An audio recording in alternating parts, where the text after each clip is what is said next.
You're listening to the We Are Libertarians Podcast Network. Find all of our shows at wearelibertarians.com. You're listening to the We Are Libertarians Network. Learn more at wearelibertarians.com.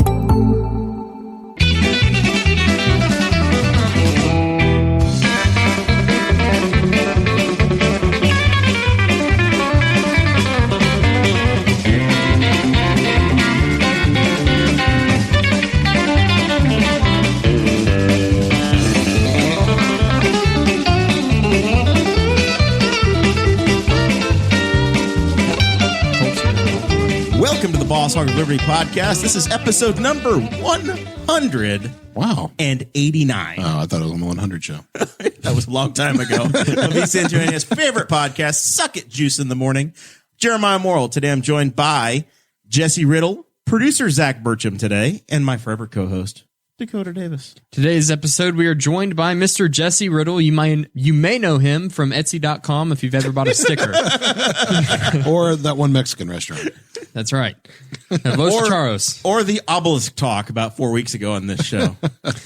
We're going to be talking to Jesse about the city of Newcastle. We have some drama that unfolded during Monday night's city council meeting, and featuring our lead field reporter, Mr. Zach Burcham, also filling in as a producer tonight. He is going to be talking to us about that. It is also on YouTube if you want to watch it, but we're going to break it down for you so you don't have to. Then we're also going to be talking about the Washington, D.C. riots, the attempted coup d'etat that happened in Washington, D.C. last night. A week on ago, January 6th. I didn't think we were going to have this conversation. Well, you weren't active on Parler. No, you're right. I haven't logged back in since that one time. So make sure you stick around to the end of the show to hear our thoughts on all of that, and then maybe a little bit of bonus things during the final thoughts. This show is about our lives in rural Indiana. We're here to push your boundaries and make you think as individuals. We will make you and force you to do that. Sometimes we'll provoke you. Other times we'll make you laugh, but hopefully you'll always learn something new. We just did an incredible 22 minutes on something. I don't know. It was great though. It was fun. It was great fun. We talked about it was my birthday. We talked about your birthday. It was my birthday. We Dakota congratulated is 29. We congratulated Jesse for getting his name put on the menu at an esteemed restaurant in Knightstown, Indiana. And we noted that some of us don't have our money yet. That's true. You're the one that doesn't have your money yet. Some very important ones of us. And we also talked about Bitcoin. And then the rest of it, to find out how many Bitcoins I have and how many Bitcoins Jesse has, you'll have to join Patreon and listen to that episode. It's well worth it. Worth it. I also did a strip tease when I took my jacket off. So you got that to look forward to as well. If you join the Patreon, you get put in the Facebook page. It's great. Big donors in the Patreon group though. That's right. Patreon.com/Boss Hog of Liberty. That's where you can go to support the show each and every month. That is monthly donations. We encourage $5 a minimum per month, but we have a couple of people who are just slightly over $1 a month. We appreciate them too. We also go all the way up to $80 a month. And if you join at over $50 a month, then you get a shout out at the front of each and every episode of Boss Hog of Liberty. Those folks are Mr. Chris Lamb, our good friend Chris Lamb, Christy Avery from all the way in Fort Wayne, Anthony Meyer, who is helping save America currently as we speak, and then our favorite car dealer manager, Mr. Jonathan Phillips. Go see John at Andy Moore. Well, it's not GMC. It's not John Phillips GMC yet, but damn it, we're hoping one of these days. That's right. And make sure you tell him that Dakota Davis sent you, or Jeremiah specifically. Just the Boss Hog. Blink if you blink twice, he'll know it's from me. We also want to talk about, I said that Anthony Meyer is helping save America as we speak. Anthony Meyer is a truck driver who is hauling goods all the way around the country, and he has been under a great deal of stress because of the coronavirus pandemic, and he is trying to take his operation solely independent, and he has a GoFundMe for that, and he has helped out this show tremendously. If you've been listening for any amount of time, then you've heard that he is in the $50 a month club, so he has helped us out a lot. And it would be great if we could have some listeners of the show help him out as well. We also have T-Chip stores, tchip.com/BHOL1, 2, 3, or 4, or BHOL mug. That is where you can get all of your Boss Hog of Liberty merchandise. We have 3 different tiers of shirts or sweatshirts. Jeremiah has one on tonight. I've got the black premium one. You long haven't been sleeve washing tee. it inside out. I see some cracking going on. I like the but it patina. kind of it looks good. It kind of adds to it. It adds to the character. It does. Is that how you prevent cracking? Yeah. You wash it. I'm and dry it fucking inside terrible out. at laundry. My wife is terrible at laundry. Screen printed shirts. Wash them and dry them inside out. That's a little tip, a life tip for everybody to know. I like the patina. I honestly do.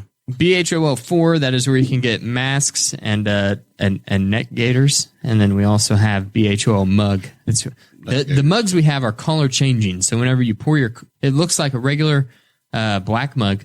And then when you pour your coffee into it, the Boss Hog of Liberty logo is revealed. And they're super cheap. They're like $8 or something like that. Color changing. Either way is amazing. That's right. If you're watching the live feed, some might say that I spilled the beer and some might say that I just saved the beer. I think you saved it. It's a matter of how full. I think it was a beautiful mix of both. It's like you didn't lose all of it. I have 95% of it. I'm going to have to get some of that Trump money from you. There was just a little bit of a dribble. That looks like 50 cents worth of beer you lost. Well, if you're listening to this right a free now beer. and you're not watching the live stream, then you can go back to the live stream. And in the comments, Zach Burcham, producer Zach, has put all of the links to all of the different merchandise in the comments section to make it super convenient for you. All right, so we're going to get to the big national story in a few minutes, but we do want to cover the local Newcastle news. Zach, one of these days you're going to break down and become a government official locally. You've been attending city council meetings for years now. Yeah. And you had a doozy. Yeah, it was interesting. Turn yourself up just a little bit for me. I was pretty glad that I was not in chambers for that one. I was like, oh, I'm okay being in my kitchen watching this meltdown. It was contentious. So they had a segment of it was the first of the year, the first city council meeting of the year. And apparently Councilman Dickin, very good friend of the show, Councilman Dickin challenged everybody to bring back some New Year's resolutions. Yes. And as they were doing the New Year's resolutions, there was one that was Councilman Peckinpah, who's also been on the show, shared he was frustrated with a lack of communication coming out of the executive office, out of the mayor's office. Yeah. And that led into a discussion about city trash, which God knows that cities and city trash. This is a constant thing that they talk about. We can't in the county. We talk about energy, wind farms, ordinances, that kind of junk, and in the city, it's always trash. It's trash, toters, all kinds of large trash items, whatever. Yeah, so much trash talk in this. Yeah, so they discussed a couple weeks ago. It wasn't even really an ordinance; it was just kind of a presentation about a potential plan to. People want curbside recycling. Currently, we have some recycling dumpsters in some strategic locations around around Newcastle. Some of them are locked up during the night. So you're not supposed to burn your plastics and newspapers together? No, not really. But there's just your plastics. And there's a set that are open. They're available all the time, but they're behind the police department, and they end up being just like a dump. So they said people want curbside. But the problem with curbside, our city picks up our trash, and anybody that wants to do curbside recycling is going to want to take that over, and the city doesn't want to give it up. And so they said, hey, this is our idea. We think we can take some of this toter money that we've got going, which I believe this is my understanding was, and then once we have the toter situation under control, because if anybody drives to Newcastle, about 30% of the toters are like missing a lid or broken lid or something. What are toters? Toter trash cans. It's a dumpster. You'd call it a dumpster in Kennard. Yeah. Okay. Or wherever you're from. Shirley. Where are you from? Yeah, Shirley? Knightstown. Before. Oh. Yeah, Shirley. Toters are just like the specific cans that our one-arm trucks use to pick up. So, brand new one-arm trucks. Brand new one-arm trucks. Yeah, old ones went out in a blaze of glory. And was Rex known about that? Yeah, he found out eventually. But it was just like if you want the full airing of grievances, go check out the city council meeting around the 44-minute mark. Yeah, 44:45 is when it starts. 44:45. Yeah, I just happened to you guys asked about that, and I'd been discussing it with somebody else. He was nice enough to provide but it was a just timestamp. hey, we'll have some people that'll follow the trash truck around. They'll pick up bins that have some recycling in them, and we'll try and get this taken care of. And it would save the city, potentially could save the city money, because if the less they take to the dump, the less they pay, because they're just paying for volume. And then it was just kind of tabled. We'll figure this out in a couple of months or whatever. Come back to this meeting on Monday, and the mayor has decided that he's going to do a 90-day trial with our trash instead of going to the local landfill, going to Muncie, to their landfill, in exchange for them potentially doing curbside recycling. And he didn't mention it. The city council seemed to be largely unaware. There's one city councilman that seemed to be much more aware than others, but that wasn't super established during the meeting. So, and they were not happy about it. Yeah. So, and then it kind of got, because then they were explaining why, and then our street department chief said that the garbage trucks have popped $11,000 worth of tires, had $1,000 worth of tow These are the bills. new ones? Yes. Wow. Well, no, not just the new ones, I guess. 11 Over the almost- last in over the- 2020. In 2020, $11,000. $11,000 in pop tires, $3,700 in damage, including $3,000 damage to one of the new trucks, and $1,000 tow bill for them being stuck apparently at the dump. Although I asked somebody about that, and they said that it was a drainage ditch that the garbage truck drove into, but I'm not sure. The problem is that they're blaming it on. I don't know. Have you ever been out to Buster's, the local landfill? Yeah. Not in quite some time. Many times. My father used to take me out there when he was apparently too cheap to pay for a dumpster when he would do construction. He's like, well, save some money. We'll drive it out there We'll drive it, ourselves. unload it myself with my kids. And it smells like crap. I do that, and my kid can't even help me. Well, That's just a father-son bonding thing. That's when I used to go with my dad. I was thinking, my God, why do they let trucks drive out on this mountain? it is. It's a very. They don't let you do that anymore. They have dumpsters set up now. Yes. Yeah. But Because back in the day, the reason why was is- you'd get a hypodermic needle right through your tire. When did they sidewall. change it? It had to have been recently. I was just out there like maybe a year or two ago. I don't know. I guess in the last year that I've been doing In 2018, renovations. when I did my cleanup after the wedding, and I had a tremendous amount of trash to get rid of, they had dumpsters. So the summer of 2018, Okay, so we threw our stuff out ourselves. We did not go onto the mountain. Okay, I mean that. I should say I had an I entertainment love having center. Jesse here because we get lost in the weeds so I had fast. I had an entertainment center like 4 years ago that I needed to get rid of. It's large, and I took it out there and I showed them what it was, and it was so big it wouldn't fit in the back of my truck. I had to borrow a trailer, and they were like, "You just we'll take it up here and then help you unload it." So I got to go partially up the mountain. Yeah. So best I can tell, somewhere around the time that That's Ted fine. Cruz said basketball ring and Basketball ruined ring. America by electing Donald Trump, they also took away the freedom of you being able to drive in the dump. Yeah. So 2016, everything fell apart.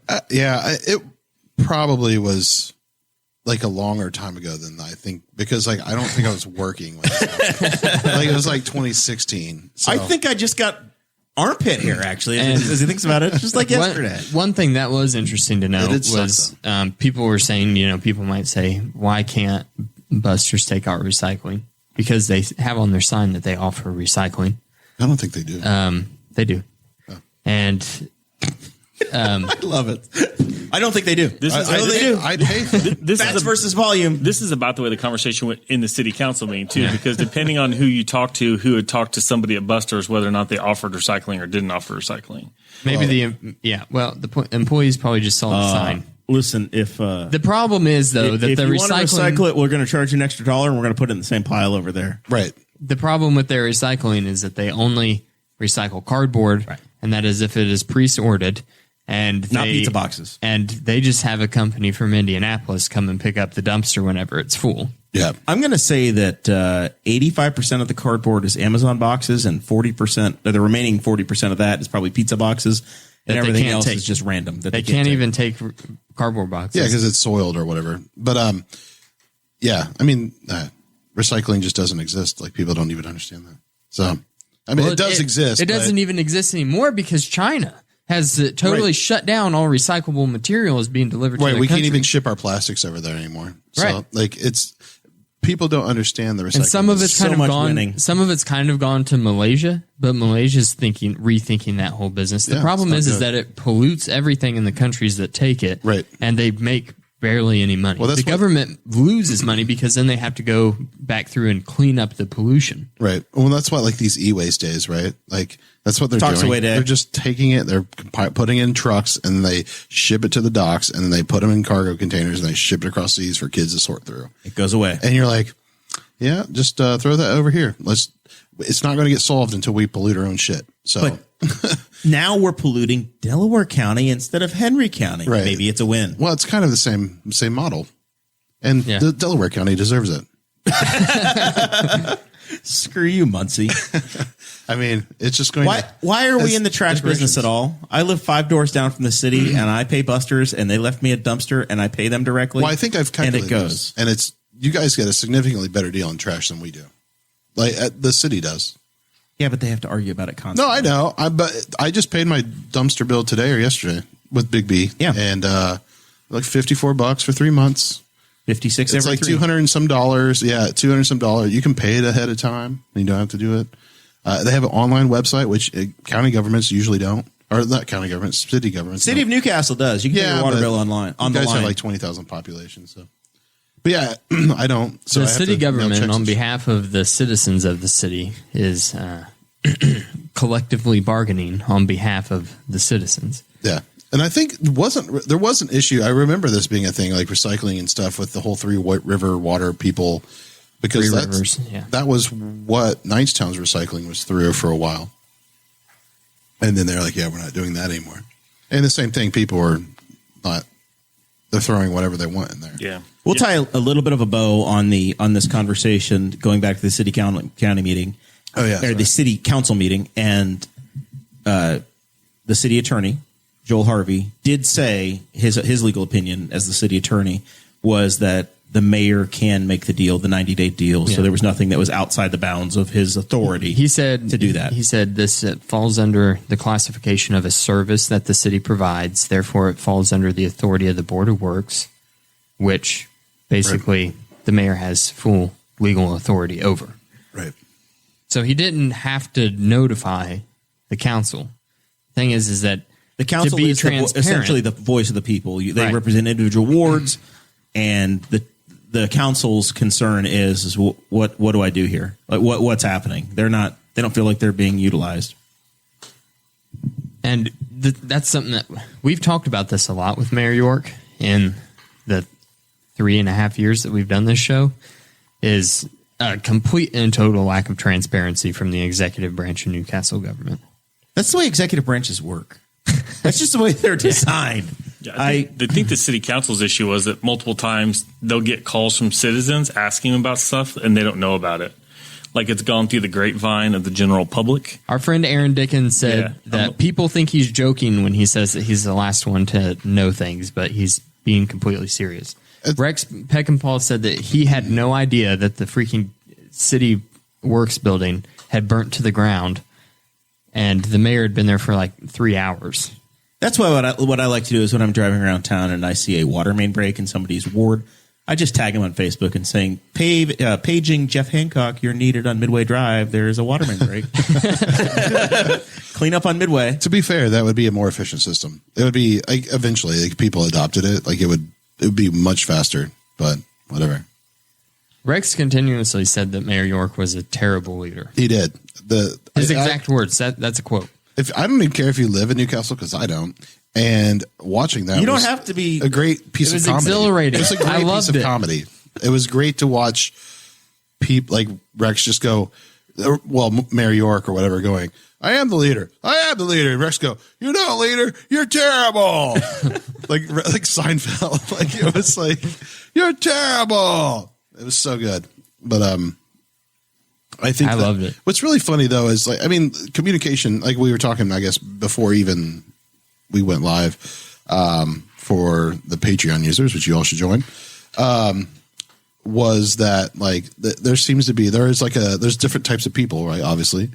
And I am one of the people that I like to over communicate and stuff. And some people just are not that. Like they think that If you have a question, call me. And you're like, this isn't, and there's nothing I will say. Like Jesse and I have a great relationship. We haven't talked in 3 years. yeah. He has a problem, he'll let me know. I'll let him know. But what it's funny, like, is it's not just government problems. Like, imagine, like, I've been working under people, and like, the worst thing that you can do is let your boss find out that something you did from their boss. Like, it's the worst thing in the world, or from another department, right? And for a customer to pick up the phone and tell your boss, hey, Jesse has a problem. Yeah. Or the customer say, did you guys know this is broken? And you're like, nope. So, I mean, it's a big thing in the IT industry is that we have a lot of metrics and stuff, right? Like monitoring and metrics and like observational stuff going on. And the whole point is that we don't want to be caught with our pants down because it sucks. And when you have like really large contracts with people, you want to be like, yeah, we know we're already on it. And you want to, preferably, you communicate it to them, Yeah. Hey, this is broken. We're fixing it. Yeah. So it's not unique to county government. DraftKings broke. Fantasy. My gambling here. DraftKings broke on Sunday, week 17 of the NFL. Yep. They said, we're terribly sorry. Here's $10 free. Nice. That's how you fix it. Yeah. Here's a free $10 bet. Yeah. I mean, I don't think our company does that, but I wish other companies. I wish Coinbase would do that. Coinbase was down yesterday or today or yesterday. Yeah, you get one free Bitcoin.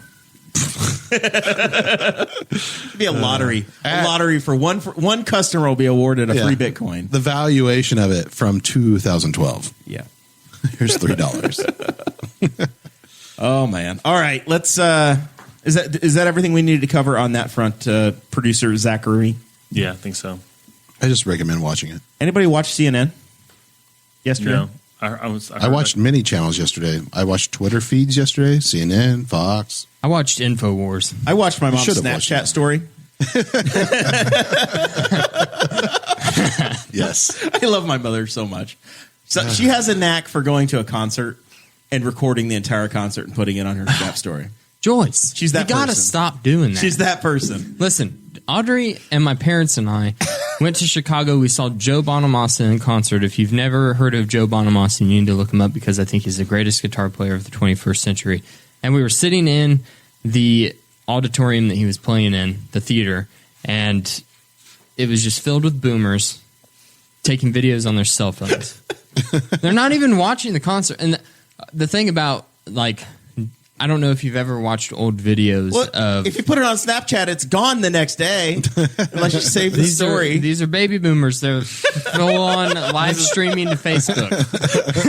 And let's be honest, they're the least capable of getting the video off their phone ever. It's actually... My phone broke, the video's gone forever. Yeah, it's preferably that it streams and gets saved because they have no idea how to get it off the phone, how long it lasts. So I don't. Have you ever seen old videos of Jimi Hendrix playing at concerts? Sure. But only a few.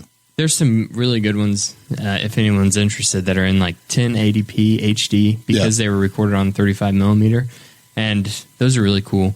I think his whole Maui, Hawaii concert series that he did like 53 days before he died. Is on YouTube in full HD. Anyway, if you watch his concerts, and it's just people sitting in the audience. You might have like 3 people dancing, but most of the time people are just sitting in the glory, like basking in this dude shredding the guitar like no one's ever seen before. And that's kind of like what it is watching Joe Bonamassa. You basically just sit in your seat the whole time, and you're just in awe that someone is able to play an instrument this well. Well, you've got to capture it for all of your friends. So then it really ruins the experience whenever the next 18 people in front of you have got their phones like this, and they're just staring up at the phone screen the whole time. They're watching the concert through the screen. They're not even enjoying it on the stage. A real good boomer would bring their iPad. So that way they could still see it. That is a great thing. Just like at the IMS, you'll see that. You'll see some guy, he's running around taking a picture. He's holding up like the biggest iPad there is. I'm like, Gen 1. I'm like, how is that efficient? Like, so that happened. And Mason, by the way, Mason is the one person, Mason Rottinghouse, our very good friend. He's the one person that actually does it successfully because he'll sit at a concert in the pit on the front row and know what song to record when it's something special that an artist hasn't cut and they're just recording one thing. He'll get that song, put it on YouTube, and get 1 million likes. He's done that with Luke Combs a couple of times, and it's been very successful. He's got featured in like some on Whiskey Riff or whatever. Yeah. He's done a really good job. But if you're in the 47th row, you don't need to do that. It's not helping. No one anybody. cares. So anyway, I told that story because this morning I'm looking through Snapchat and my wonderful mother started recording the CNN thing. And I kept watching and I'm like, she's recording her television. And I've gone through like 5 of these videos. And I'm like, oh my God. And then it would come back to her and she'd be like, I'm hooked on it now. I have to finish. And I'm like, oh dear God. Cause I know what happened yesterday. And I gave up after had to be at least a half an hour of her recording this stuff. What's really funny. So you could just catch the rebroadcast on my mom's Snap story. But what really is funny is the inception of what's actually going on. So typically a lot of the CNN stuff is going to be live footage from other people. So like they're recording the action with their phone, CNN's playing their videos, and then your mom is recording it. So it's like a 4-layer abstraction of what's going on. And it's all just getting saved on Snapchat servers. And you're watching it on your phone. And someone's behind me watching, and I don't know what's going on. It's like those. And the It's FBI like those, officer who's been assigned to watch me, he's going, what the hell, Jeremiah? It's like those people that take pictures. Yeah, they just like zoom in and out. Yeah. The same photo of it. I was thinking the same thing. Or like the crap. What's the digital art pieces where you continuously zoom in and it's the same image over and over again? I forget what those are called, but those are awesome. So really yesterday, little timeline of events. We'll lay the groundwork and we'll see where this conversation takes us. President Trump had a rally in D.C. for his supporters, and he said, we're going to march. We're going to go. We're going to tell them. We're going to show them what's up. We're going to go together. And I'm going to walk with you. I'm going to walk with you. I'm pretty sure those were his term or his phrase. So then that rally ends. The president goes back to the White House. Session starts. The joint session starts at 1:00 yesterday in the House chambers. Vice President Pence, Speaker Pelosi, they convene. They hold this deal. I immediately get flashbacks to horrible libertarian conventions. And it's House member asking questions of Mike Pence using parliamentary procedure. What time are we going to say this is done? And then and they're like, first of all, Nancy Pelosi yells at them for having too many people in the room. And they're like, how can we object if we're not allowed to be in the room? And it didn't click until about 20 minutes later that they had already scripted this whole damn thing. They already had what they were going to say literally scripted. The objections were already written down and turned in and at the front of the room, and they knew who was going to speak and what was going to happen. And they had a whole plan for the show. The first or second congressman that tried to get up there to ask the question weren't asking it. They weren't in on the game. Right. So that makes sense why they're confused. And then this Gomert guy, congressman from Arizona, turns his thing in and he's like, yes. And Pence is like, have you submitted it? He's like, yes, of course. Has it been countersigned by a senator? Yes, of course it has. It's been signed by so-and-so. And then they hand it to Pence. He gives it to the clerk. They read it.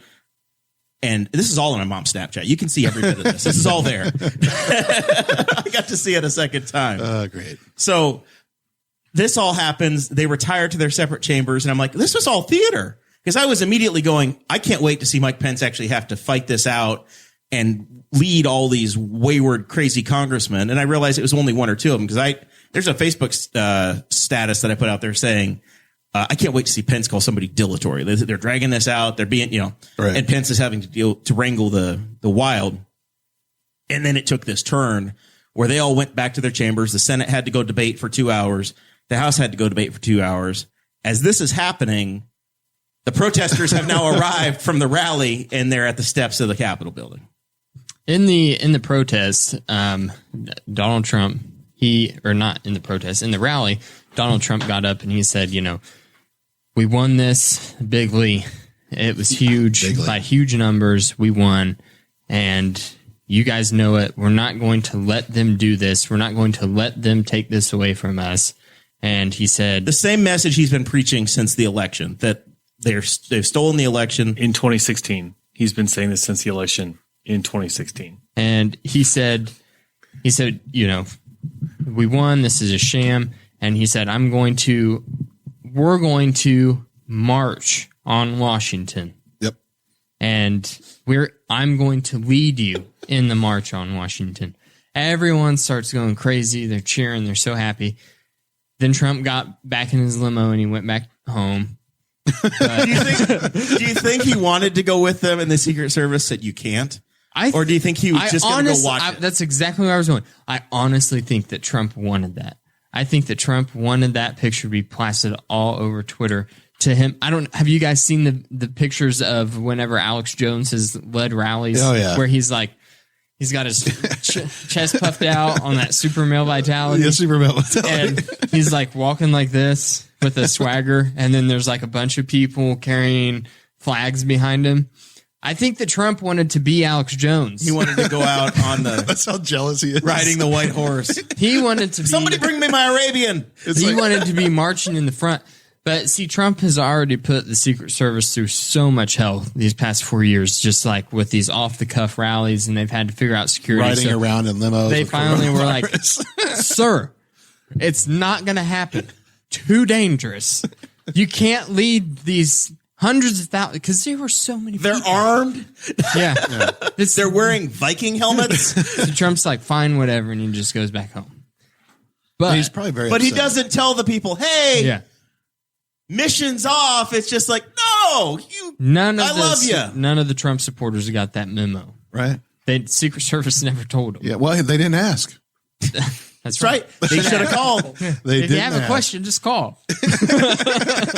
Hey, boss, we still doing this? No, I got to go home. I got a steak well done with ketchup I need to eat. Got a curfew. Yeah. So they get to the White House. They get to the Capitol building. I'm a guy that's gone to D.C. 4 times to go visit Congress. I've never been allowed in the Capitol building. I've been in the Cannon office building. I've been in the Rayburn building. I've never been in the Capitol building. Have you tried wearing horns? It's secured, right? You have to have an appointment. The strangest thing that happens is, if you guys don't know, then the mayor of Washington, D.C. specifically said the D.C. National Guard will not be mobilized without my approval. Right. She said the D.C. police force is well equipped enough to handle anything that might happen with the Trump rally. So they got to the Capitol. I don't know if she was underestimating the reach that Donald Trump's Twitter has, thinking it's only going to be a few hundred people. They got to the 1,000 Capitol, tops. and then all of a sudden it turns from they're watching what's happening inside to how the hell did they get there? And they're up at the top of the stairs. And then Well, they got let in. There's some videos where some of the police and then have the let next them thing you in. know, Yeah. you see people busting out windows, and then you see the hell with it. They were And, well, coming but- through. and there's people fighting back. Like, to be fair, there are people who are like, don't do this. And people fighting him. It's just like the whole BLM. There was a stuff. mob, right? It literally the president. Yeah, they didn't. There's no incited leader, a mob. There's no leadership, and they're all like, "Listen to me," and they're like, "No, listen to me." Like it was like it's a bunch in of the Trump testosterone. rally, it was a really weird thing in the Trump rally. As he was leaving, they were getting so hyped up. It was like a Pentecostal church service. They were all like, "We love Trump, we love Trump," and they were going crazy. And then all that energy. So they put on Just their war paint. Oh, dude! Like there. So one of the videos, I think it was from. I think the guy has a handle. He's like what is he? The black conservative preacher. He has some content, and so he was there. And one of the guys, like everybody's just got like adrenaline running through their eyeballs, and you can see it. Like I've been there, and you're like. You have to, like, people are grabbing people like, you can't fucking do it, man. Yeah. and then, like, Just there's after other 8 guys who are o'clock, just it's like, okay. yeah, sorry. And there's I like, checked. and there's like, sorry. And then there's like, It's 8:02. You're good. I'm paraphrasing what really happened.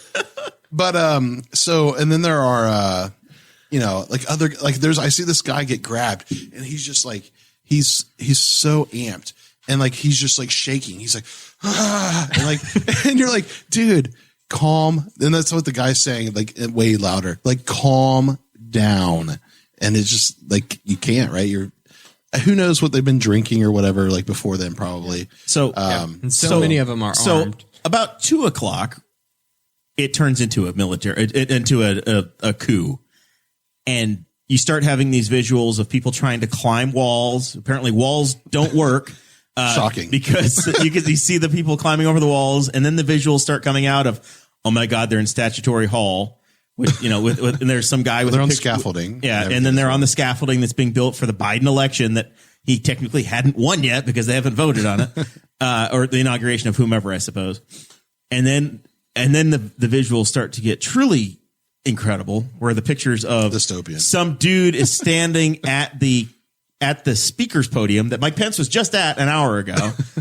And he's standing there, and then like 10 minutes later, another picture comes out, and now Jesse is there with his Viking helmet. Yeah. Well, and then five more minutes. He has raccoons with some horns on it. I don't know what the fuck he's that was Buffalo Bill, and you will show some damn respect. Oh, whatever.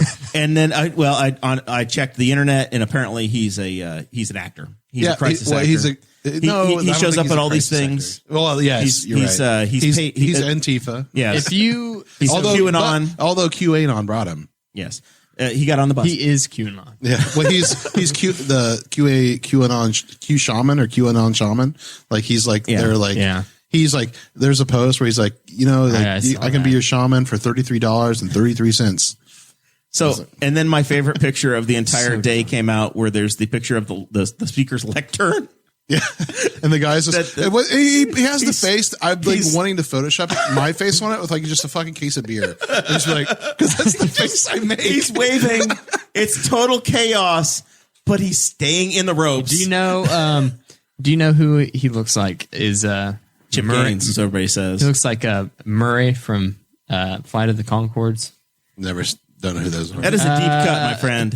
I know who the Flight of the Conchords are. I don't know what on your Google. like. He's like the happiest looking guy committing a felony. Oh, I know. In a picture ever. What's you're like Murray you're going to get arrested eventually because this picture exists, but you're like just to have the joy that guy has in that moment. He's so happy with himself. I think his name was Adam Johnson. He's from Florida. Yeah. The internet. the internet detectives are very quick. His wife is a doctor. He had to get rid of his Facebook account immediately. Yeah, I tried to find it, couldn't find it. They had to take the numbers off their house, I think. That morning because they can't figure out, hey, 802 is here and 806 is here. I wonder where 804 might be. His wife's a doctor. He just like Ben Shapiro. He posted on Facebook that morning, hey, I get to drink in 4 states today. So he was looking for some debauchery. Right. Yeah, that dude looked drunk as hell. Like his face was, that's what I'm saying. Like his face was like beet red, and he looked like me. It was like just having a great time. Just like, but the best part, he's still within the red ropes. Yeah, I know. The whole time. It doesn't make any sense. He just went in, saw what he was looking for, and walked out. Somebody's like, I'm taking the podium. My boy Leon Waninger said that look, it was Richard Branson. So maybe it was. I don't know. There's a lot of theories as to who it actually was. But let's be honest. I was watching it, and it sent my anxiety through the roof. Did it? Oh God! Dude, yes. I was laughing. I wasn't okay for a while today. I had friends that way, but it's not all funny. There were 4 people died. Yes. 3 from medical for some reason, the government stopped their hearts. I don't know what my Twitter. I don't know who I follow on Twitter, but for some reason, people just kept posting the video of that poor woman getting shot, and then there was a shooting. And I just every time that I opened Twitter, I kept seeing it. But for some reason, like even whenever I was working out this morning, which is usually my time where I just put my headphones in and I just do my thing, and it's like a time. It's like an hour and 15 minutes of decompression. Right. But it was like between each set, I just kept pulling up my phone because I was a complete addict this morning. Right.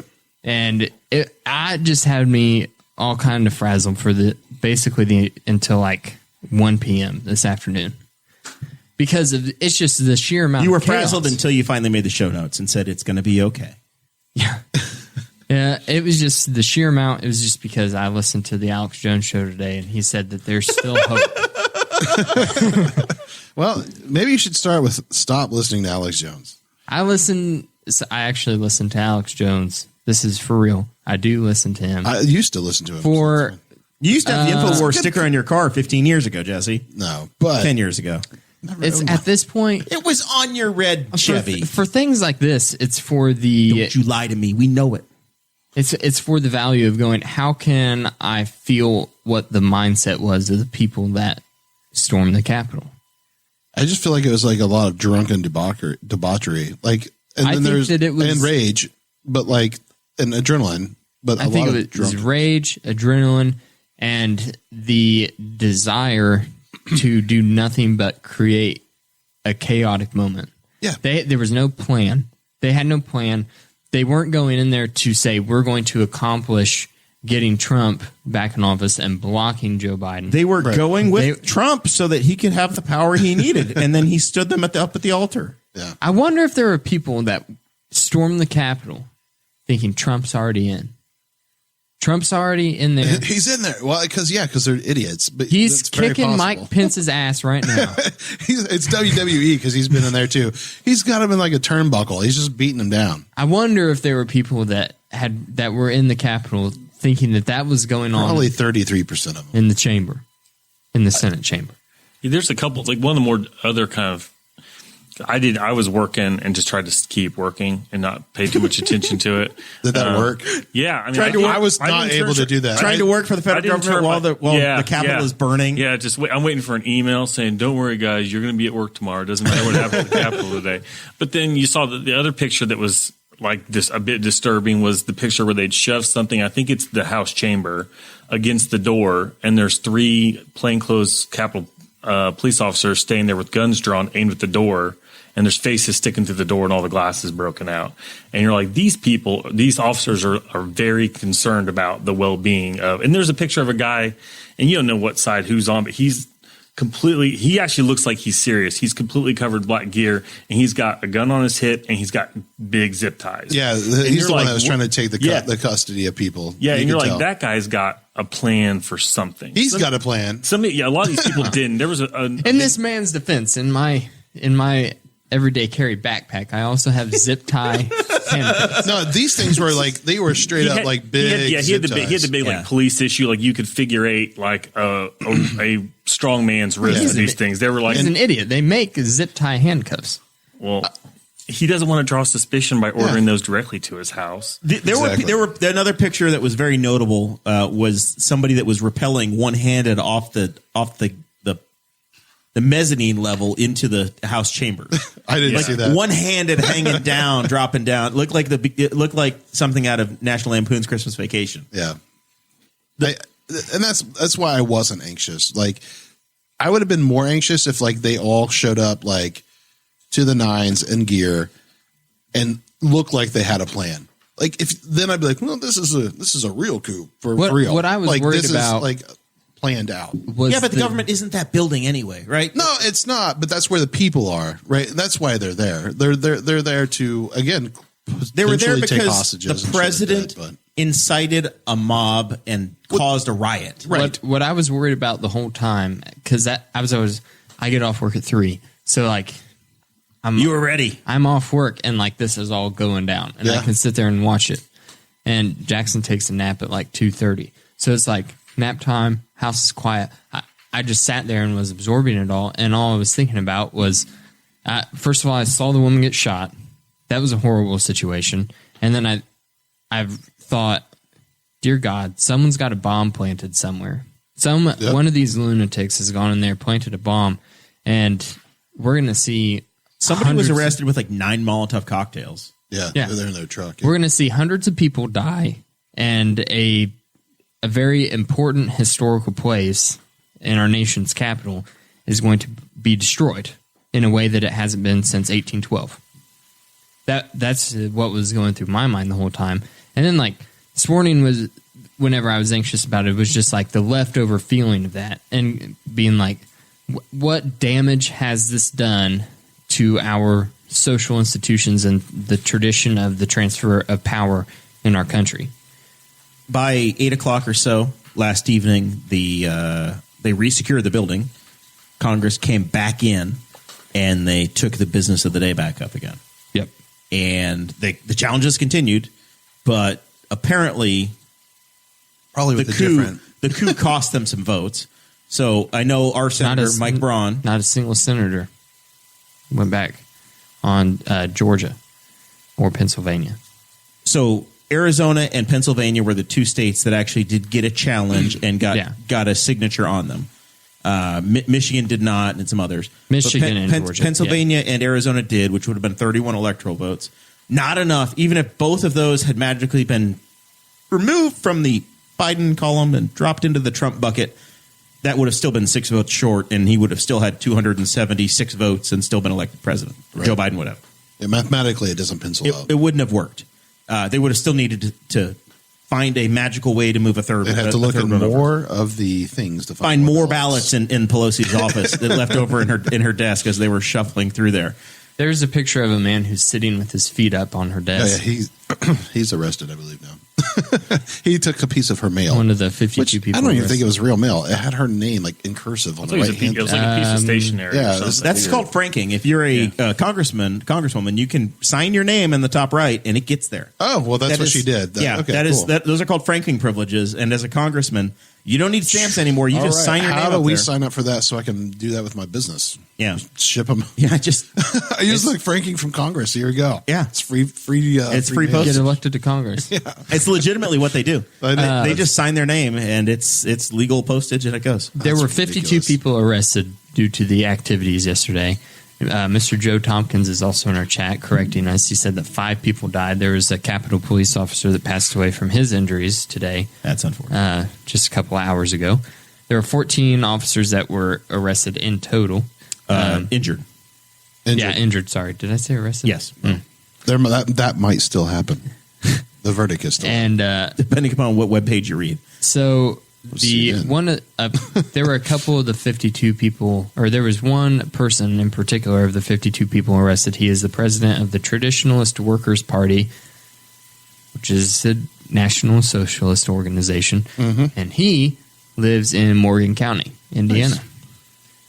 So there's a tie back to Indiana. Well, there's a locals tie back on the board. There was a tie back to Carmel High School. One of my friends sent me a photo about some guy that was there with like the horned guy and the guy with the hand tattoo. And that guy had his picture taken with the dude that they've pinned as like the leader for the whole Charlottesville situation or whatever it was. Pretty much the the KKK guy or whatever, not the KKK, but some sort of like white nationalist thing. The guy that like lives in a trailer somewhere down south here in Indiana. That everyone's like, well, I'm terrified. I'm like, the dude lives in a trailer. Like, don't be afraid of him. Go to his house and make a tornado. It will go away. But anyway, he had his picture taken with him. So there's definitely a bunch of people involved in this. And, I follow on purpose, like a lot of like black conservatives to get a different viewpoint. And like, it's like 50-50 of like, they're like, yeah, no, we're pro-Trump right now. I'm like, you guys are crazy. You're all are crazy. So they lost a lot of their support in the Senate. A lot of their support. It went down to 7 on one of the 2 resolutions. There were 7 senators, on the other there were 6 that voted in favor of the coup, essentially. Right. One of the senators that voted for it was the newly elected Tommy Tuberville of Alabama. Yep. Who was on the phone with he was the head football coach of, I think, Alabama at one point, college football. Roll Tide. And then that got him into the Senate, because that's the way the South works. Right. And there was an accidental phone call placed by Rudy Giuliani. He thought he was calling Tuberville, and instead he left it on somebody else's voicemail, who went ahead and published it. Yeah. Well, that's what happens when you're old. You don't know who you're calling. He's sick, okay? No, it doesn't matter. It happens when you're old too. We'll try to pull this up here. We'll see if I can. Make this happen. So on the fly. I don't know. The whole thing just bothers me. Yeah, no, I can. The way that you were talking in our episode chat, I could tell you were bothered. Significantly bothered just by all of it. And I have other friends that are this way too, on the other side of the table, like who are very like liberal folks. But and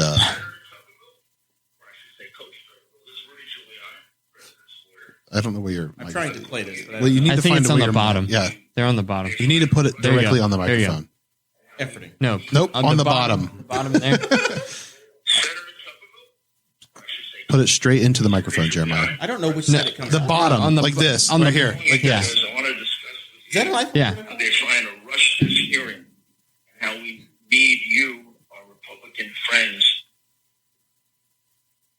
You just turned it off. So Jeremiah may also be calling people. Get these legislatures to get more information to you. And I know they're reconvening at 8 tonight. So, but the only strategy we can follow is to object to numerous states and raise issues so that we get ourselves into tomorrow, ideally until the end of tomorrow. I know McConnell is doing everything he can to rush it, which is kind of a kick in the head, because it's one thing to oppose us. It's another thing not to give us a fair opportunity to contest it.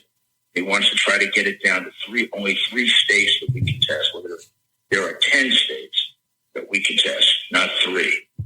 So it goes on from there, but it's this long rambling voicemail on the wrong account. Yeah. Zach, did you get to how you felt? Like, I guess you said you were at work and watching. I don't know if this whole time, I'll be honest, this whole 4 years, I've just the system is going to work. It's not perfect. It's ugly. It's inefficient, but to the people that still think that he has a chance, that there's a chance and that there's some basis, I don't understand those people, because at this point, the conspiracy is the most elaborate and widespread conspiracy on earth, because it apparently involves the entirety of the federal court system and then 5 dozen judges and judges he appointed. And yes, several he appointed, including the entire Supreme Court. And you ask people for proof and they're like, there's nothing there. So these people. No, you have to prove that it wasn't stolen. Yeah. And I want to come back on some people. I'm like, you know what? You cheat on your high school girlfriend. Prove me wrong. And I don't have to. Joke's on you. I didn't have a high school girlfriend. Yeah, prove it. Prove you did. Because that's how outlandish it is. And so I was just like, okay, this will be all right. I didn't follow it too much. I saw you shared the link in the chat, and so I saw the video of the woman getting shot, and I'm like, and what was even disturbing about that, and back to the concert poll, is that the only people that were checking on her were Capitol Police that were right behind her when she was shot. Where were the other people holding their cell phones? Yeah. But listen, there's man, 8 cell phones. There's guys that when they took over the Capitol armed with selfie sticks with their cell phones on them. So there were a couple problems whenever the woman got shot as I was watching it. So the problem was there was a secondary barricade that was. It was set up in the hallway where there was some furniture pushed up at a doorway. There's a guy around the corner. She was trying to get to where, and behind that secondary barricade is where Vice President Mike Pence is. Right. Vice President. Well, that's why I thought the people who shot her was Secret Service. But they called him a plainclothes Capitol Police officer. Sure. And he was standing guard of the secondary barricade behind those doors. Someone, not the woman who was shot, broke one of the windows in the doors. And they were shouting, yelling. There's a SWAT team of 5 men. Right behind her. Yep. With M4s. As she starts to try to crawl through the window. Yep. And she is shot in the front by the man standing guard of the doors. Which is, in a tactical situation, that was probably the smart move. Yep. But I'm surprised more people haven't been shot. Honestly, if that was the only police action shooting, blown away. I am too. But at the same time, why couldn't the cop standing right behind her just grab her? Right, yeah. And then also, she gets shot. She falls to the ground because she's shot in the upper chest. And what is the first thing that the people around her do? Try to pick her up and move her. Yeah. And then drop her on her back. And so they pick her up, they drop her on her back. They don't all have their go bag like you do, man. And then the SWAT team that's behind her, they have no idea that the shot fired was from the plainclothes officer that's standing guard at the door. So there's 5 guys standing there. One says shots fired, and they have their rifles pointed, and they're looking for the active shooter. Yeah. And I think you see them at you see the main guy, in the SWAT gear or the riot gear, look into the room, and he goes, he gives a thumbs up and he goes, oh, okay, cool. And that was how they communicated. I fired the shot. But it's over a minute. Yeah, it's a very long time. She's laying on the ground after being dropped and being shot in the upper chest, where nothing happens. Yeah, well, I was gonna say, I mean, I don't know. Like in the other video, they show like a close up of her face, and she's pretty. Like her eyes are not like people who aren't there. Like she doesn't look there anymore. You know, like she's just not there. And yeah, it's fucking that sucks. Like I'm with you. I can't believe that there was only this, and there's these other. Well, let's get rid of the police officer. I mean, you weren't exactly invited into the building. Right. So at any point in there, it shouldn't have been a surprise when somebody used lethal force against you. But there are security because she guards. is an absolute threat to the sitting vice president of the United States and the vice president elect of the United States at that point. You're going to get shot. Like that. There's no joke about it. Like you're going to get shot. I've been in the Pentagon. Yeah. I sure as hell am not going to start just opening doors and wandering through and breaking, Yeah. It's not going to end well. Yeah. I don't know what you expected. As much as you don't like them. As much as you're mad about, all of this that happened, what did you expect? Right. What do you expect to happen? It's like getting pulled over and pulling a gun on a cop. You're going to get shot. Don't do it. Like, no, pick your battles. Have any opinion you want to. Yeah. This is not going to end well for you. Right. And it's, very sad. It is sad, but it's sad because it's like, because she didn't have to die. It's the misinformation stuff. And like, I've got friends and family, right, that are like on this side, and you're like, you cannot penetrate anything into their brain. You're like I had my brother call me. He's like, well, I've heard the Bitcoin is the whole point of that's a global world currency. I'm like, no, that is not what it's for.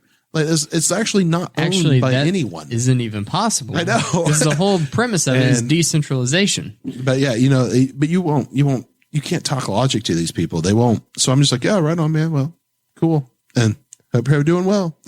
Because it's not worth the fight either. A different point of information. And that was, I have the Mitch McConnell speech pulled up here, which I want to play a clip of because he was really good. Turtle. This is probably the only time on this podcast in the history of the podcast and maybe the future that you're ever going to hear me compliment Mitch McConnell. But he did a great job giving his speech after all of the chaos ensued. And that was kind of one of the things he mentioned was we needed to stop dividing ourselves into two tribal camps that look at two separate facts. Right. Yep. We carry two different sets of information, and both sides claims that they have the real facts. And social media is making it worse because nobody's listening to each other and they're just blocking each other. It makes it way worse. We all live in incredible echo chambers. Which is why, to kind of make a callback to why Rex has the balls to fucking go off on the mayor is, and I know this for a fact because I've done it as a corporate employee. It is so much easier to yell at someone through a video than to do it at the table. Mm-hmm. Like it's just different. Like it's so much easier. Like it was a Zoom meeting. Well, that's what I'm saying. What I'm saying is video chat. Like when I work in video chat in corporations, I've been way nastier to those people who I actually have nothing wrong with. But then when I meet them in person, like I just treat them differently. And there's like when you have to talk through a video, there's a dehumanization that happens. And once you remove the video and it's just a profile photo and their name, there is no tie to that. And that was something like I'm going to go off on you. I thought about this earlier is if the chambers hadn't been evacuated and those people had seen all of the representatives and all of the senators that they had spent so many hours hating, they saw them face to face. Right. And how afraid they were of the situation that was going on. I mean, there might have been one psychopath or sociopath. Right. That would have. I think that's why they, honestly, the human emotion of it is why so many of the senators and representatives dropped Trump. Because now they were physically threatened. Right. They were just put in harm's way. And it wasn't just on Twitter anymore. Right. It was, they were in their place where they're working. They're trying to do their work. And now there's broken glass everywhere. The furniture's missing. Stuff is torn up. They just mopped up a woman's blood outside of the speaker's office. Yep. And like I said, that is not a good way to win hearts and minds. That's a way to completely crystallize and marginalize you are now instead of having 50% of the people, you've got 15% of the people. Right. Yep. That's it. And those 15 are going to be rock solid, but you're not going to get anything done. Yeah. It's Exactly. I say, like, it's a good thing, right? Like, you can play McConnell's stuff if you want. You have permission. He said he wanted to do it, then he didn't. So I think this is a clip I watched earlier. It's a C-SPAN clip. But make sure my volume's up. The majority leader. I ask unanimous consent the majority leader and the Democratic leader be allowed to speak, and that the time not count against 2 hours of debate in relation.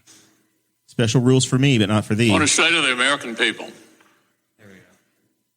The United States Senate will not be intimidated. We will not be kept out of this chamber by thugs, mobs, or threats. We will not bow to lawlessness or intimidation.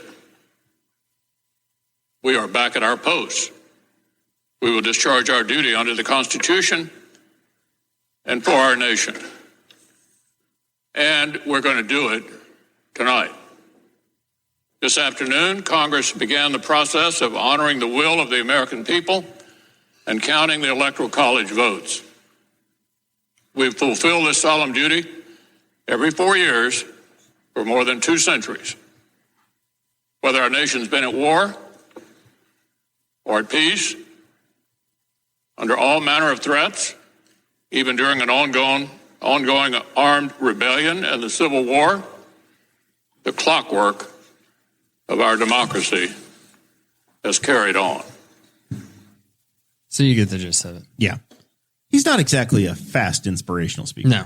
But it is an excellent message. I thought the pace was good. I don't like him, but I thought the pace was good. I mean, his speech sounds great. Like it's good. It's a good speech. The closing remarks by Lindsey Graham. I just wish he meant it. Were also very good. He basically he said, did good. Ben Sass did good. South Carolina, we cause a lot of the problems. Yeah. Gotta love South Carolina. I thought you were going to say throw your hands up because that's like a Nelly song or some shit. And Miley then Cyrus. South Carolina, throw your hands up. But basically, he said these guys that are trying to protest are using the 1876 Rutherford B. Hayes and Sam Tilden election and that compromise as the basis for why we should do what they want to do. And he's like, that was the worst ever. That's what put Jim Crow in the South. If y'all want to pick, right. You can have any argument you want to, but you're picking the worst possible. We had a terrible outcome in that election. It was bad for the country, and you guys are trying to use that to advance your agenda today. It's just wrong. Yeah. So, yeah, Lindsey Graham was good as well. Finally, it took to this point. It took literally a coup for Congress to finally find a little bit of its soul and to come together. Well, like, ironically, violence works for them, right? I mean, that's what they do. America after 9/11. Yeah. I mean, that's the thing, right? Is like, how does this stack up, Dakota? That's right. You don't have a real recollection of 9/11 as somebody Adult. with real, Yeah. with real consciousness at the time. Yeah. Yours isn't artificial like everybody else's. Dakota was 6. I feel like we experienced a little bit of that whenever the phrase 2 weeks to flatten the curve first started. There was this moment of American spirit whenever Fauci said everybody just hunker down for a couple weeks to help out our doctors and nurses and friends in healthcare so that we can beat this thing in 2020. And I feel like there was a moment after that where everybody was like, all right, we'll stop with the nonsense of buying up all the toilet paper. We'll do our thing and work together to help out. And then obviously that went away. But there was a moment, it went away probably before the 2 weeks was actually up. Yeah.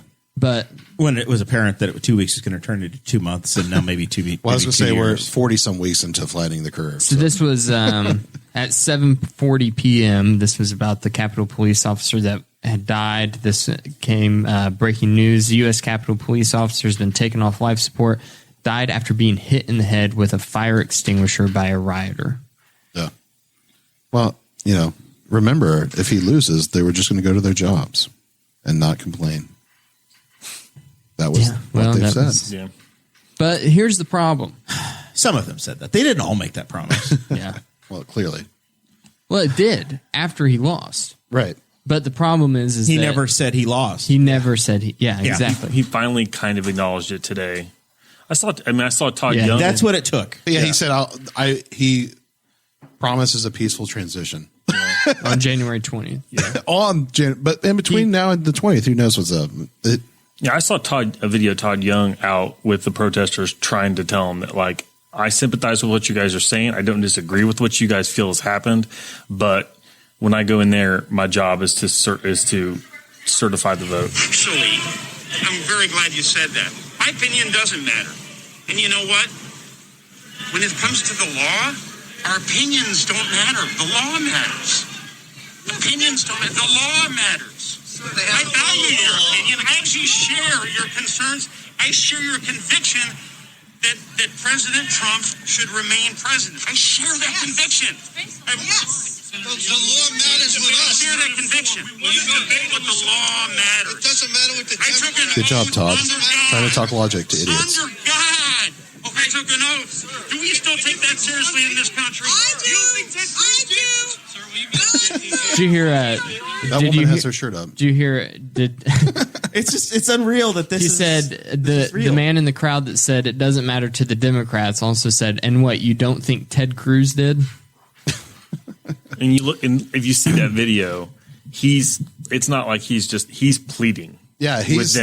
Like they're his people. He's speaking to his supporters people, and like his tribe. There's like a desperation in his eyes at trying to reason with these You hear people. his voice crack when he says, under God. Yeah.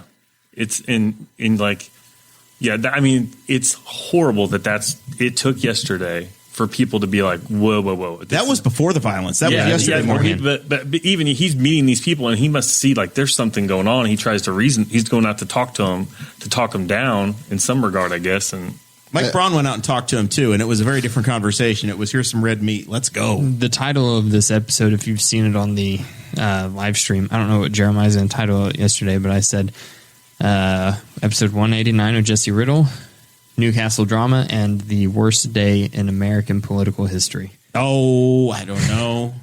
For you. Yeah. I would say, yesterday, like I was like, these people don't have a plan. They are going to get gunned down. Yeah, I thought soon as the police aren't going to do anything. Once the guard gets called, it's over. It's done. You're done. You don't have any weapons. There was 3 bombs. We haven't really talked about that. They've been defused. 2 or 3 bombs, whatever. But but they weren't there. There was one at the RNC headquarters and there's one at the DNC headquarters. Oh, well, whatever. So, why did they leave the Libertarian Party out? Honestly, I was going to say, what libertarian put bombs there? But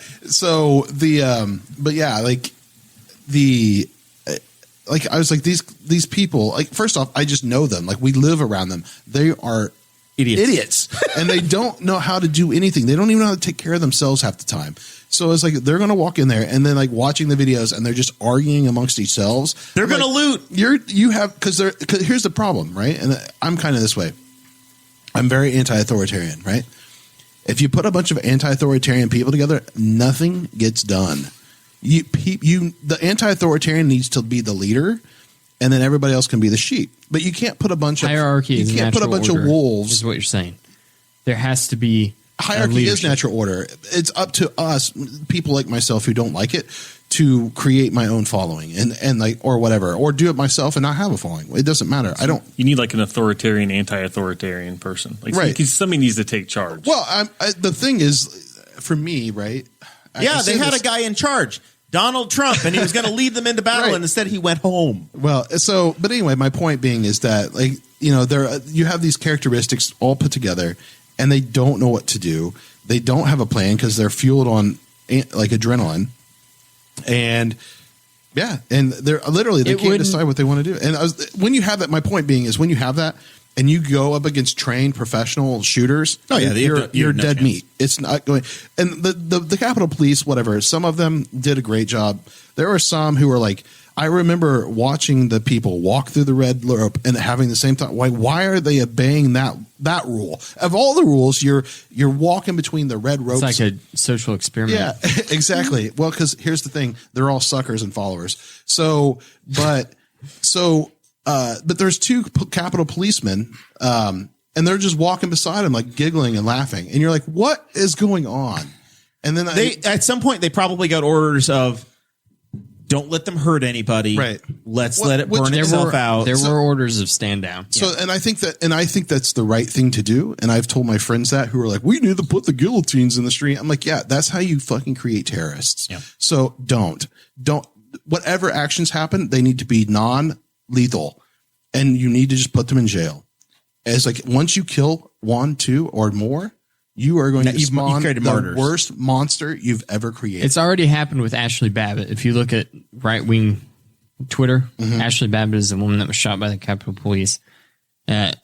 Very far right-wing Twitter has already declared her a martyr for the cause. Sure. Yeah. Not recognizing the things that she did wrong to get put in that situation to begin with. Let's go ahead and start to try to wrap this up and work our way into completing what Dakota calls the worst day in America's political history, which is completely ignoring Jesse's last election defeat. Yeah, I would honestly agree.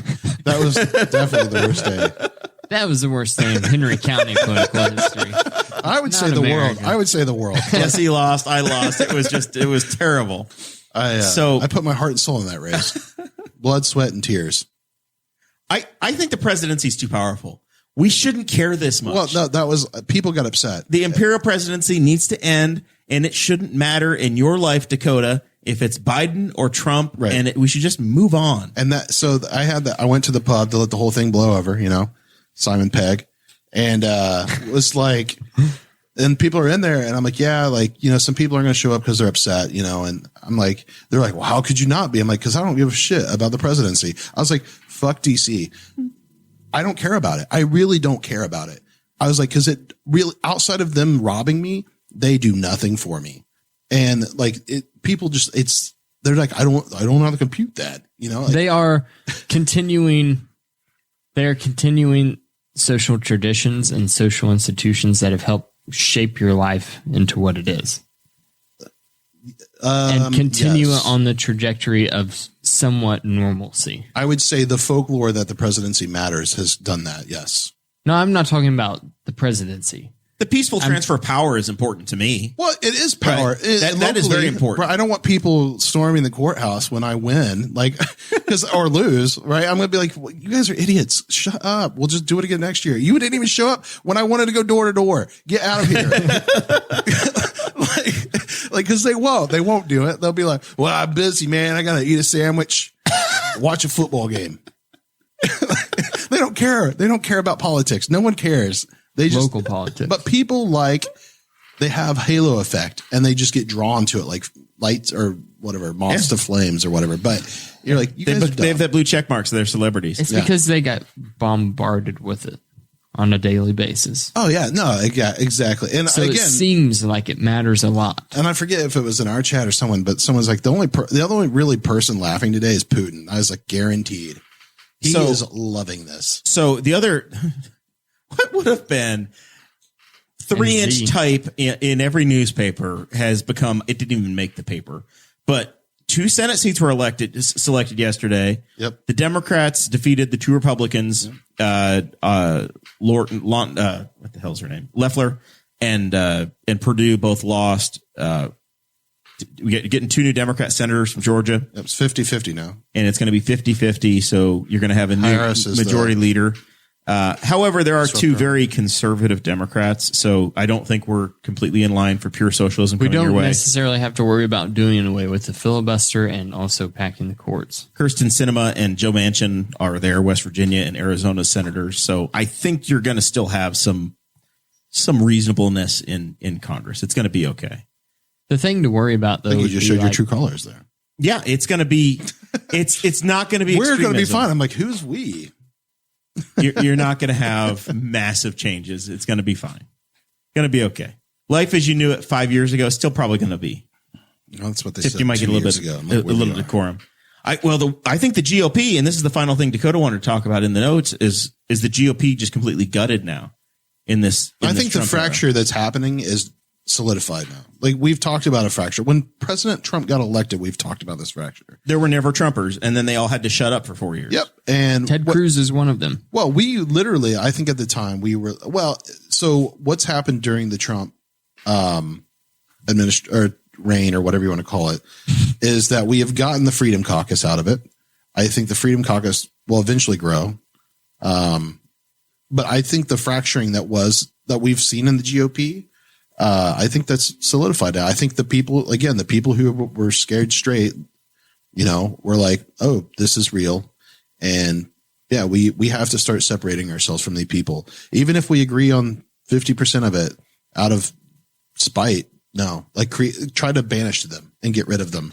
I think the violence cost them. I think the violence was a big deal.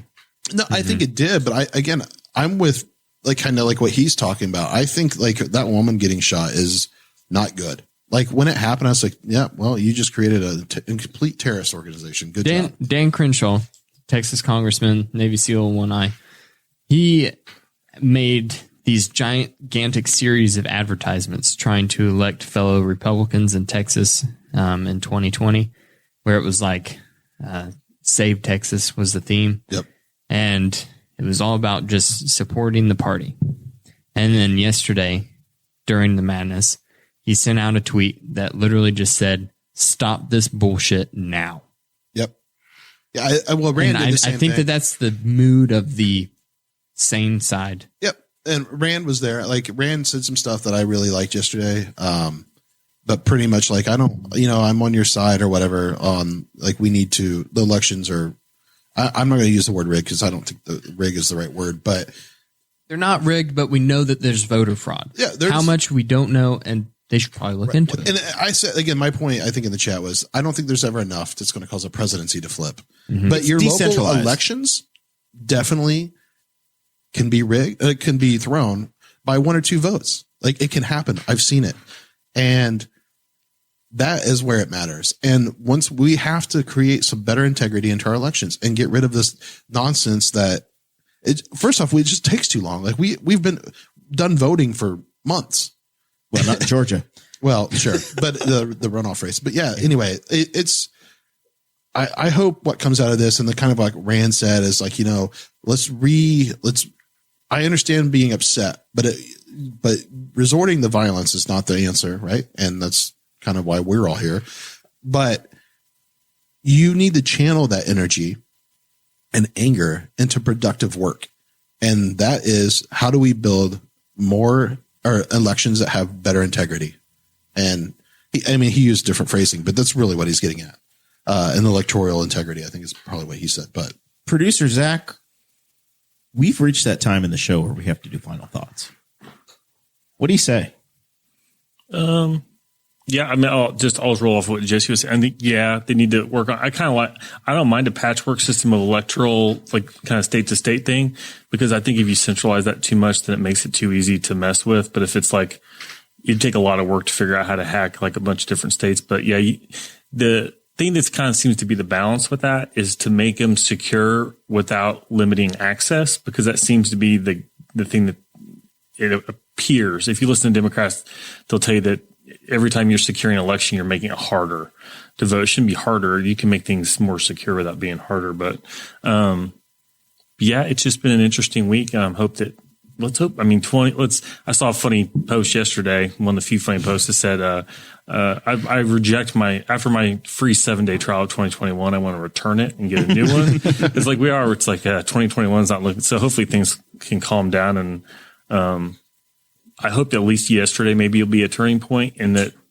the Republicans will at least say, we're not dealing with people like that. We're done with that. We're cutting that out of here, and we're going to get back to what we believe in. And it's not necessarily just being, the tribalist kind of thing. So hopefully it'll be a little more civil. I think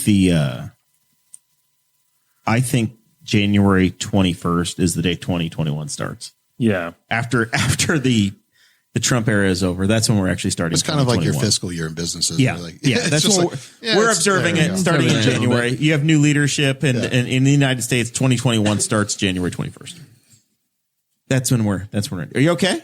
Yeah. A little shake, a little too much bourbon, buddy. No, I had a random cough. No coughing.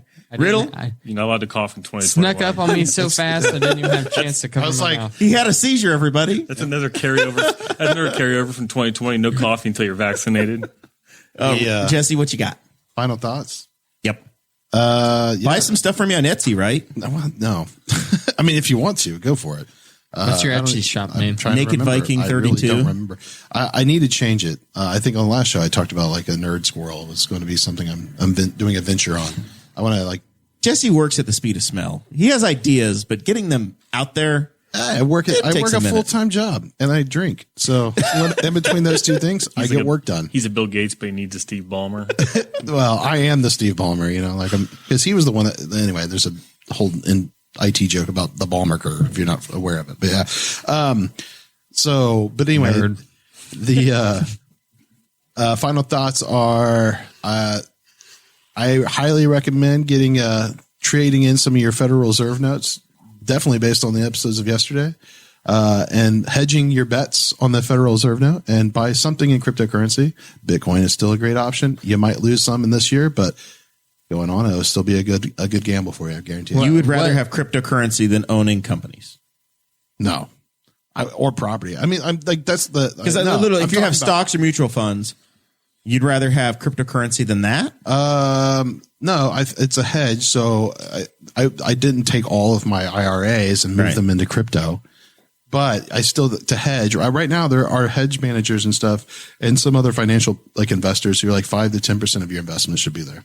So, I highly recommend it. Like I've been on this show for years and Bitcoin was only like $5,000 when we talked about it. Today. It broke $40,000. So everybody's like, it's all time high. Don't do it. Guess what? You're going to lose some, but eventually you're going to win. So I think that's anything, what just learn about cryptos it. do you currently own? I own some Bitcoin. I own What are those numbers? Cardano. How much Bitcoin I own? No, the number of your Bitcoin. Could you read that out? Probably like 0.006 something. No, it's got like a code. It's like a 17-string No, that's code. your wallet. Yeah. No, I'm going to put my wallet out there. But I'm like, what are you talking about? We're all amongst friends. He's like, there's codes and stuff. You got codes. That's your number. That's how much Bitcoin you Jeremiah's got. trying to make up for his gambling going down a couple of days ago. He's like, I'm going to make some money this week. Yeah, well, crypto. You would have made money if you put money in He's last just going week. to take your money. So Brought home $115 in gambling winnings on Sunday night. So Bitcoin, Did okay. I own Bitcoin. I own some Cardano. I own some Monero. I own. Is that like Kardashian's version? No, Cardano is kind of like a competitor to Ethereum. I'm not a big Ethereum fan. Everything that's built on Ethereum is trash, but that's for the geeks out there. We broke $40,000. Yeah, that's today. And then immediately went down to 37. Yeah, and there's been support at 37, and Somebody lost 6%. yeah. So, well, like 2 weeks ago, it fell the most it's ever fallen in its life, and it was still above 30K. You know It was whose stock seems to have gone up a bunch? Tesla? Duke Energy. My electric bill used the same amount of power I did last year.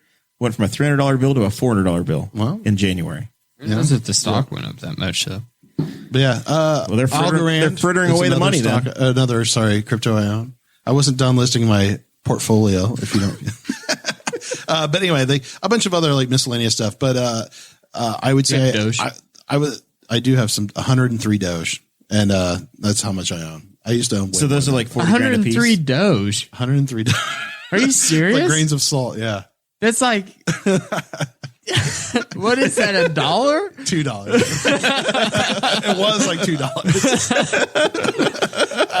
I got that from what they call like a faucet. He got it on Farmville. No, well, it's essentially Farmville. You do a bunch of work. Like I was transcribing things that it looked like they didn't have the OCR technology. So you would write it by hand, and then they would be like, and then they would use consensus through everybody to be like, oh yeah, we feel like we're going to award you because that was correct. Okay, I'm cutting off your final thoughts. I know. I was like, we're done. I can't do this anymore. Thank you so much. I have like 6,000 Doge. Nice. What's that, like $40? 55. This is like Mexican pesos over here. I say, oh yeah, I've got 10,000 But there pesos. are, so here, real quick before I go, I have 3 Bitcoin. there are people who have hundreds of thousands of Doge. And which was like, when I looked at like 2 or 3 weeks ago, that was like $3,000 worth. It went up like 300%. So like their $3,000 is now turned into, 9,000. like $12,000 or something. Yeah, it was insane. Okay, whatever. I'm just going to keep shoveling in mutual funds, and I'm going to be okay.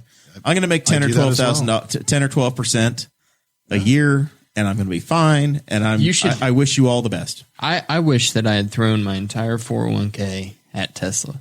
Yeah, sure. He's the richest man today. In the past Also. 5 years, they've gone up 1,700%. Sure, Yeah, Elon turned into the richest man today. sure. For now, good for him. That's great. Hopefully they make it. I have weekly buy orders set up for Tesla. There you go. I'm an elite. I'm done. I'm done talking. Dakota, you got anything for us? I have some final thoughts. They're not a sponsor, but I was brought onto the team of I'm now a Is this real about soap? Yep, I'm a real brand ambassador. They hired me. There's a whole email process and This is everything. because of your beard, isn't it? It's because he's been working out. I do have some beard oil on the way from Duke Cannon. They're a men's hygiene company, and so I've been using their stuff for a while, and then I was apparently people found out. Audrey told people before the holidays, so I was gifted a bunch of Duke Cannon soap. And if you don't know, they're called big ass bars of soap because they're larger than your cell phone. And so I was like, you know what? I'm just going to look into this. Check so I local sent listings on the size of your cell phone. and they asked me they asked me for links to all my social media. They asked me to send them a picture and why I should be considered. Like, it was a whole thing. They said yes, so now I'm a brand ambassador for Duke Cannon Supply Company. Nice. And you get nothing out of it. They're not sending you They'll soap. give him some soap. they're giving me some stuff. I also get commissions Nice. on sales. Some referral. A referral. So he's it's like one of these where if you find 3 people to buy soap and sell it's soap, not that way. No, it's not that way. It's not a pyramid scheme. you need to buy 400 boxes He's just of an soap. influencer at this No, point. you just A brand buy ambassador. soap. You use my coupon code, What's your code? which is BBDD 2020. What? That's a BBDD. Big Dakota's donkey. BBDD 2020. Big. You fill out the rest, folks. Dakota Davis. How long till there's an Instagram post where Dakota's in just a towel, looks like he's fresh out of the shower, holding his big ass bar of soap. I was going to wait till he's finished. It's like, did you have to take shirtless photos? Did you I did not. No. He's gonna be like the guy from the Old Spice commercial, Right. like a centaur body. Are you and When you start sending away for bronzer, I'm going to be worried. I was just saying if you was an Aubrey or Audrey, I always forget. Audrey. Are you and Audrey going to have to take the shower? Like, I always get these things in my Facebook feed. They're like, oh, he smells so great. And they're just like, they're in the shower together and the whole commercial takes place while they're in the shower. I hate Facebook marketing because it's like walking down Yeah, it is so bad. It's so bad. There's so many cringy videos. Yeah, it's just terrible. Anyway, it just seems like I'm in a weird market. Like, it's the weirdest marketplace I've ever been in. But you get 10% off. I get a cut of the money. Sure. And Referrals it's are a win-win for me and you. Yeah. You get great soap that smells good and is all natural. It's not going to suck the testosterone out of your body. Oh, wow. Which is great. You use soap? I do. It And looks pretty clean. I'm cut and clean. Have you I'm smelled right them lately? now I don't know wearing. what parts of them are cut. I'm right now using my Buffalo Trace scented Babos, which is the acronym for Big Ass Bar Soap. Babos. Babos. Gotcha. Yep.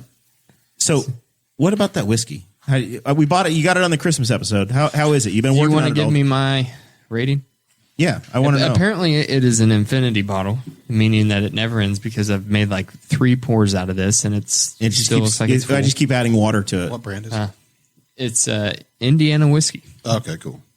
The Indiana whiskey, distilled in South Bend, Indiana. You guys have affiliates with them yet? No, We do not. You need to work on He them. gave it to me for Christmas. I know. You got it on the show. It's been facing camera, brand for center. Yep, we should. We'll send them this episode. I mean, ask Great them what Lakes. they think. If you guys want to, Yeah, also, the Great Lakes Brewing Brewing Company, not supporting the show, but So there's no tasting notes that are listed on the bottle, but I'm going to go ahead and say there is a strong forward taste of cherry. Very strong forward taste of cherry. And then on the back, maraschino or dark? Maraschino. He doesn't know his cherries. And then on the back side, you get barrel char. Like the tree. You get barrel char and acetone. Okay. Oh, that's not good. It's not bad. Acetone is not a bad thing. Okay. It just means it tastes strong. Really quickly, I'm going to let y'all know on the COVID side that I'm still clean. Henry County is still red. The COVID vaccine is available to anybody, essentially anybody in the healthcare industry. The state of Indiana Health Department has updated their list of personnel that's okay, and it is an incredibly massive list. If you have anything that requires you to have scrubs or see somebody that wears scrubs, you pretty much can go. If you work in any sort of a patient-facing opportunity, you're good. I thought service industry folks were available now. If you work in a pharmacy, if you're a physical therapist, if you are a school nurse, if you work as a funeral director, almost anything, you're good to go. If you're a speech pathologist, you can get it. I am one of those. Long-term care facility residents are eligible now, so they can get them at this time. First responders, cops, sheriff's department, DNR conservation officers, all of those folks, EMS, they're all ready to get it. You just have to sign up. And then starting yesterday, January 6th, anybody ages 80 and over is eligible for it. And then the state's going to continue to release it as you drop down in age. So Dakota is going to be a generation behind all of us that are over 30. I will not. I will be getting it in like the third phase. Why is that? Because he's infrastructure. Yeah. I don't know. I haven't seen that part announced yet. I'm infrastructure too. I don't know what counts or doesn't count. Well, I mean, he's touching stuff. They said it. The CDC sent out the guidelines, and I forget. It literally said some sort of tier 3. This is some of the confusion that utility workers fell under. This is some of the confusion between the state system and the federal government's version of what. Yeah, I guess I don't know if the state is following what the. I have some friends who are teachers, and they were told that they could get it. Yeah, I've heard. And they were kind of told, they're like, "Well, can you sign there?" And he said there was a bunch of spots to sign up. And they're like, and they called to check and like, "Hey, we're teachers," and they're teachers at a school that's at least partially in person still. And they're like, "The worst we could do is tell you when you know when you get here, but go ahead and try." And so they're going to try tomorrow. There you go. I learned today that the iPhone speaker is on the bottom. I didn't know that. So that's hashtag TIL. That's great. That's great to know. We'll be back on Thursday of next week. Our boy Justin Juice Kelly is going to be here of Juice in the Morning or whatever his show is called now. I think he's rebranded, relaunched. I think he is I think he's a producer for our friend Matt Wharton's podcast. For the highly inappropriate podcast. Yeah. Now they're HI Entertainment. Yes. Did somebody break it to him that the Oyos no more? Nope. He's going to have to find that out when he rolls into town. Rest in peace, Oyo. There's Oyos other places, though. This is, rest in peace, Newcastle Oyo. This has been fun. We appreciate it. Thanks you all for joining. We will see you next week. Thank you for listening to the Boss Hog of Liberty, which is part of the We Are Libertarians Network. I am Chris Spangle, and I am the founder of this network, and I invite you to listen to all of our shows, which you can find at WeAreLibertarians.com or by searching for these in your podcatcher. The flagship show is the We Are Libertarians podcast, where we apply libertarian principles to current events. The Brian Nichols Show is a conversation amongst Republicans, Democrats, Libertarians, Independents, as they talk about what is happening in the news. And we have many other podcasts like The Chris Spangle Show, Upward, The Cost, Raw Audio Politics, Miranda's World, and Tad Talk, which is quite a ride. So check all of these out. Go to WeAreLibertarians.com and you can check out all of our great podcasts. Thanks for listening. Thank you for listening to the We Are Libertarians Network. Get our other shows at WeAreLibertarians.com.